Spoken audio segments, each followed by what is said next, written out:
목사님이 예배 후 저를 따로 부르더니 자네는 왜 헌금을 안 하나 물었습니다. 헌금은 정말 의무일까요? 목사님 질문에 성경을 뒤졌습니다. 그날의 일을 지금도 선명하게 기억합니다. 주일 예배가 끝나고 사람들이 삼삼오오 나가는 시간이었습니다. 저는 평소처럼 자리를 정리하며 일어서려는데 목사님이 제 이름을 부르셨습니다. 조용하지만 단호한 목소리였습니다. 따라가 보니 예배당 뒤편의 작은 방이었습니다. 문을 닫는 소리가 유독 크게 들렸습니다. 목사님은 저를 마주보고 앉으셨습니다. 잠시 침묵이 흘렀습니다. 그리고 물으셨습니다. 자네는 왜 헌금을 안 하나? 그 질문은 낮은 톤이었지만 온 예배당에 울려 퍼지는 것처럼 느껴졌습니다. 제 머릿속이 하얘졌습니다. 변명할 말도 설명할 논리도 떠오르지 않았습니다. 저는 그냥 서 있었습니다. 목사님은 더 이상 아무 말씀도 하지 않으셨습니다. 그저 제 얼굴을 보셨습니다. 그 시선이 질책인지 걱정인지 분간이 되지 않았습니다. 그 순간 수년간 교회에서 들었던 모든 헌금 설교가 한꺼번에 떠올랐습니다. 헌금은 신앙의 시작이라는 말, 헌금 없이는 은혜를 받을 수 없다는 암묵적 압박, 헌금 봉투에 이름을 쓰지 않으면 어색해지는 분위기, 그 모든 것이 제 어깨를 짓눌렀습니다. 저는 교회를 다닌 지 꽤 되었습니다. 예배는 빠지지 않았습니다. 새벽 기도회에도 자주 나갔습니다. 성경 공부반에서도 열심히 질문하고 배웠습니다. 봉사도 마다하지 않았습니다. 청소 당번, 주차 안내, 설거지까지 도맡아 했습니다. 하지만 헌금만큼은 망설였습니다. 이유는 복잡했습니다.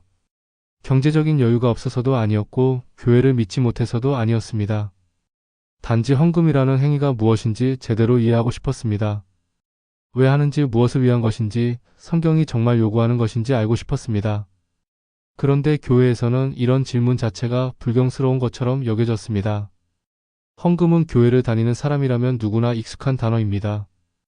예배 순서지에는 언제나 헌금 시간이 표시되어 있습니다. 헌금 바구니가 줄을 따라 돌아갑니다. 헌금 봉투에는 이름과 금액을 적는 칸이 있습니다. 11조, 감사헌금, 건축헌금, 선교헌금, 구제헌금까지 종류도 다양합니다. 이 모든 것이 당연한 절차처럼 진행됩니다. 질문하는 사람은 거의 없습니다. 질문 자체가 신앙의 부족을 드러내는 것처럼 느껴지기 때문입니다. 헌금은 하나님께 드리는 것이라고 배워왔습니다. 감사의 표현이고 믿음의 고백이며 순종의 행위라고 들었습니다. 성경에는 11조 이야기가 반복해서 등장합니다.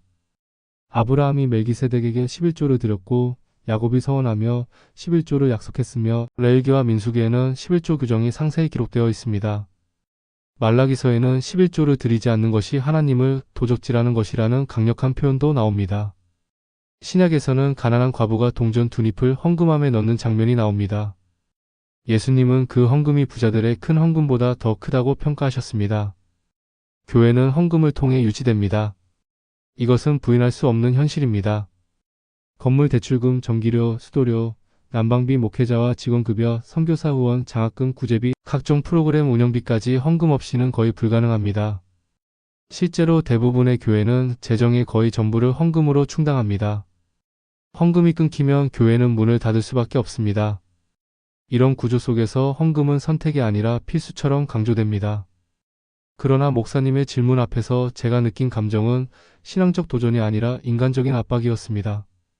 헌금을 왜 안 하느냐는 질문은 단순한 재정 확인이 아니라 신앙의 진정성을 묻는 질문처럼 들렸습니다. 저는 마음속으로 여러 생각이 스쳤습니다. 헌금은 의무인가 자발성인가? 금액이 신앙의 깊이를 증명하는가? 헌금을 하지 않으면 공동체에서 밀려나는가? 성경이 말하는 헌금의 본래 목적은 무엇인가? 교회가 말하는 헌금과 성경이 말하는 헌금은 정말 같은 것인가? 그날 이후 저는 자료를 찾기 시작했습니다. 성경을 처음부터 다시 읽었습니다. 헌금과 11조에 관한 모든 구절을 찾아 노트에 적었습니다. 신학 서적도 빌려 읽었습니다. 교회 역사를 다룬 책도 펼쳤습니다. 인터넷에서 관련 칼럼과 논문도 검색했습니다. 교회 재정 투명성에 관한 기사도 읽었습니다. 놀라운 발견이 이어졌습니다. 성경에서 헌금은 처음부터 제도화된 의무로 등장하지 않습니다. 구약에서 11조는 이스라엘 공동체의 사회적 구조 속에서 생겨났습니다. 레위 지파는 땅을 분배받지 못했습니다. 그들은 성전에서 제사를 드리고 율법을 가르치는 일을 전담했습니다. 그들의 생계를 위해 다른 지파들이 수확물의 10분의 1을 내놓았습니다. 이것이 11조의 시작이었습니다. 동시에 11조는 고아와 가부, 나그네를 돕기 위한 사회적 안전망이기도 했습니다. 신명기에는 3년마다 11조를 모아 가난한 이들에게 나누라는 명령이 나옵니다. 중요한 점은 이것이 곡식과 가축의 일부를 나누는 행위였지, 화폐를 기준으로 한 고정 세율의 납부가 아니었다는 것입니다. 농경 사회에서 수확의 일부를 공동체를 위해 내놓는 구조였습니다. 또한 11조를 내지 못하는 사람에게 벌을 주거나 신앙을 의심했다는 기록도 없습니다. 오히려 11조를 드리면서도 정의와 자비를 소홀히 하는 태도를 예수님이 책망하신 장면이 복음서에 나옵니다. 신약에 들어서면서 헌금에 대한 강조는 오히려 자발성과 마음의 태도로 이동합니다. 고린도후서 9장에는 헌금에 관한 중요한 원칙들이 나옵니다. 억지로 하지 말라, 인색함으로 하지 말라, 각자 정한 대로 하라, 하나님은 즐겨내는 자를 사랑하신다는 내용입니다. 헌금 액수보다 마음의 중심을 보신다는 가르침이 분명히 등장합니다. 과부의 두 렙돈 이야기도 같은 맥락입니다. 예수님은 헌금의 액수가 아니라 그 사람이 가진 것 중 얼마를 드렸는지를 보셨습니다. 초대교회는 헌금이라는 말보다 나눔이라는 개념에 가까웠습니다. 사도행전 2장과 4장을 보면 공동체 안에서 필요한 사람이 있으면 서로의 재산을 팔아 나누었다고 기록되어 있습니다. 이는 강요가 아니라 자발적인 선택이었습니다. 아나니아와 삽비라 사건도 헌금을 하지 않아서 벌을 받은 것이 아니라 거짓말을 해서 문제가 된 것입니다. 베드로는 그들에게 팔든지 말든지 드리든지 말든지 자유라고 분명히 말했습니다. 헌금을 하지 않는다고 해서 신앙을 의심하거나 공동체에서 배제했다는 기록은 초대교회 문헌 어디에도 없습니다. 오히려 문제는 헌금을 이용해 사람들의 존경을 얻으려 했던 태도였습니다. 많은 것을 드렸다고 자랑하는 사람보다 아무도 알아주지 않는 작은 나눔을 예수님은 더 크게 평가하셨습니다. 마태복음 6장에서는 헌금할 때 오른손이 하는 것을 왼손이 모르게 하라고까지 말씀하셨습니다. 시간이 흐르며 교회는 조직이 되었고 조직은 재정을 필요로 했습니다. 중세를 지나 근대에 이르기까지 헌금은 점차 제도화되었고 의무의 성격을 띠게 되었습니다. 11조는 신앙인의 기준처럼 자리 잡았고 헌금은 신앙의 척도처럼 사용되기도 했습니다. 교회사를 보면 이 과정에서 많은 문제가 발생했습니다. 면죄부 판매가 대표적인 예입니다. 돈을 내면 죄가 사해진다는 잘못된 가르침이 종교개혁을 촉발했습니다. 종교개혁 이후에도 헌금에 대한 논쟁은 계속되었습니다. 개신교는 면죄부를 비판했지만 11조는 여전히 강조했습니다. 많은 신학자들이 11조의 성경적 근거를 찾으려 했고 동시에 11조가 구약의 율법이므로 신약시대에는 적용되지 않는다는 주장도 나왔습니다. 논쟁은 지금도 계속되고 있습니다. 어떤 교회는 11조를 필수로 가르치고 어떤 교회는 자발적 헌금만을 강조합니다. 현대 교회에서 발생한 여러 갈등 사례를 보면 헌금은 종종 신앙보다 권력과 연결됩니다. 헌금 액수가 클수록 발언권이 커지고 헌금을 많이 하지 않으면 눈에 보이지 않는 선이 그어집니다. 장로 선출, 안수집사 선출, 각종 직분 임명에서 헌금 실적이 고려되는 경우도 있습니다. 공식적으로는 인정하지 않지만 암묵적으로 작동하는 기준입니다. 이는 특정 교회만의 문제가 아니라 구조적인 문제로 분석됩니다. 재정 투명성이 부족할수록 헌금은 신앙이 아니라 부담이 됩니다. 헌금 사용 내역이 불분명할수록 성도들은 죄책감과 의무감 사이에서 흔들립니다. 실제로 교회 재정비리 사건이 보도될 때마다 헌금에 대한 불신은 커집니다. 목회자가 헌금을 사적으로 사용하거나 건축 헌금이 엉뚱한 곳에 쓰이는 사례들이 드러나면서 많은 사람들이 헌금 자체를 의심하게 되었습니다. 그렇다고 해서 헌금 자체가 잘못되었다는 결론에 이르지는 않았습니다. 오히려 반대였습니다. 헌금은 여전히 중요합니다. 공동체를 유지하고 도움이 필요한 이웃을 돕고 다음 세대를 세우는 데 꼭 필요합니다. 선교지에 학교를 세우고 병원을 짓고 우물을 파는 일도 헌금으로 이루어집니다. 국내외 어려운 이웃에게 쌀과 생필품을 전달하고 장학금을 지원하는 일도 헌금이 있어야 가능합니다. 문제는 헌금을 대하는 태도와 방식이었습니다. 헌금이 사랑의 표현이 아니라 검사 대상이 되는 순간 신앙은 위축됩니다. 헌금이 감사의 응답이 아니라 신분 확인이 되는 순간 교회는 상처를 남깁니다. 헌금이 자발적 나눔이 아니라 강요된 의무가 되는 순간 본질은 사라집니다. 저는 여러 나라의 교회 사례도 찾아봤습니다. 유럽의 오래된 교회들은 대부분 국가 보조금이나 관광 수입으로 운영됩니다. 미국의 많은 교회는 헌금 내역을 온라인에 공개합니다. 누가 얼마를 냈는지는 공개하지 않지만 전체 수입과 지출 내역을 투명하게 보여줍니다. 한국 교회 중에도 재정을 투명하게 공개하는 곳이 늘고 있습니다. 이런 교회들에서는 헌금에 대한 불신이 훨씬 적습니다. 성경학자들의 연구를 보면 대부분이 한 가지 공통점을 말합니다. 헌금은 신앙의 결과이지 조건이 아니라는 점입니다. 믿음이 있어서 헌금이 나오는 것이지 헌금을 해야 믿음이 생기는 것은 아니라는 설명이 반복됩니다.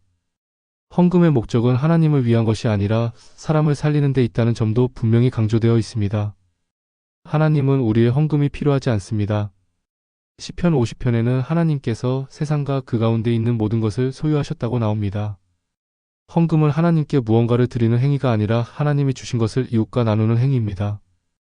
교회 역사를 연구한 자료들을 보면 헌금 제도가 왜곡된 시기와 교회가 세속 권력과 결합한 시기가 겹칩니다. 교회가 정치적 권력을 추구할 때 헌금은 그 수단이 되었습니다. 반대로 교회가 본래의 사명에 집중할 때 헌금은 나눔의 도구로 회복되었습니다. 종교개혁자들이 강조한 것도 헌금의 폐지가 아니라 헌금의 본질 회복이었습니다. 현대 신학에서도 헌금은 여전히 중요한 주제입니다. 단순히 돈을 걷는 문제가 아니라 신앙과 삶이 어떻게 연결되는지를 보여주는 지표이기 때문입니다. 헌금을 통해 우리는 물질에 대한 태도를 드러냅니다. 돈을 어떻게 보는지, 소유를 어떻게 생각하는지, 나눔을 어떻게 실천하는지가 헌금에 나타납니다. 그날 목사님 앞에서 저는 아무 말도 하지 못했지만 시간이 지나 마음속에서는 조용한 대답이 생겨났습니다.